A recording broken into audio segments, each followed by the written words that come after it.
Okay, here we are on the east side of the garage. This is our electric meter. Okay. This is our grounding rod. Okay. This is electric power coming into the wall, into the structure, coming up from the ground into the structure. And what we have here is our supply conduit has become out of adjustment. Do you think water can get in there? I do. Down into all your electrical come into the house? That's where it'll go. Oh, okay.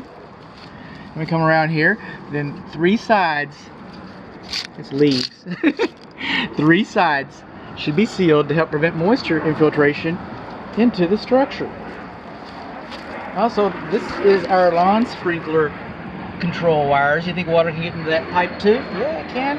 I can get into those pipes. Moving along the north side of the house, heading towards the garage. Tree should not be closer than 25 feet to slab foundation. The driveway's heaved a little bit here, so we got a little bit of moisture issues and crack and stuff. Come in here, and this is our load center, our electric load center. Some people call it the dead front. Well, this is the dead front.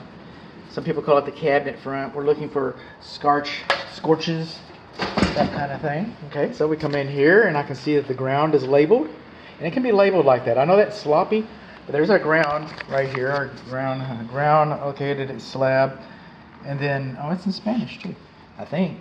Anyway, but this is our grounding and our bonding. So I'm probably going to see PEX in here. And we're looking at our panel, and we got little lizard turds, or those mouse turds. This looks to me like lizard turds. Okay, moving on along. Let's find something. Okay, well, we're hunters. One thing we notice is we got AFCI is only in the bedrooms. When this home was built, it was only required to be in the bedrooms. But if this home was built today, by today's standards, it's a safety issue, these would all be AFCI, or most of them, for the most large part. Right here is 30 amp fuse for your clothes dryer. It's properly fused. This should be GFCI, not AFCI, but GFCI protected. This is 50 amps for your air conditioning system, and that's fine. Okay, so 40 amps, that would be for your oven. Is that right? I can't read it. Yeah, it is.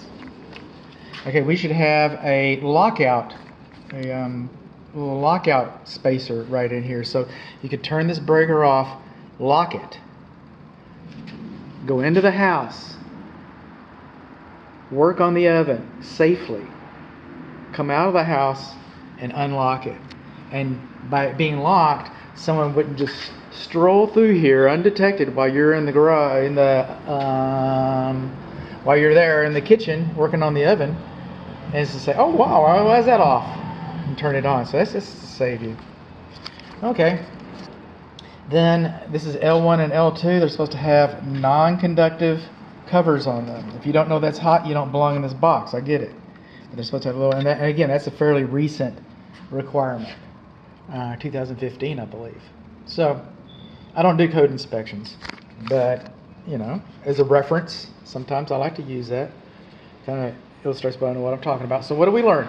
We learned that our power supply conduit on the other side of this wall is loose at the meter, that the meter should have been sealed on three sides.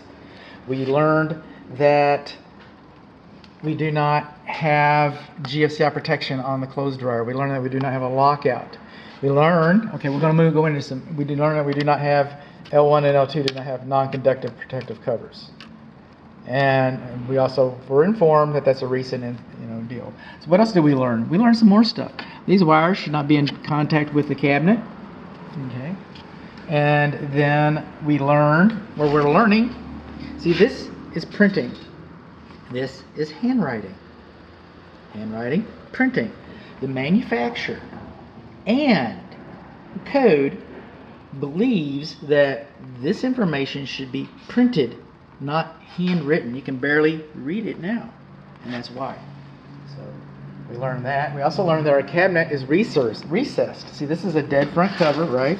This cabinet is designed to fit flush to the box frame. And if you got more than 1/8 of an inch gap. If this cabinet was to melt down, the fire could wrap through here and come, spread on the outside of the box. So that's what that's for. Can I find anything else? No. So we got a gap in the box.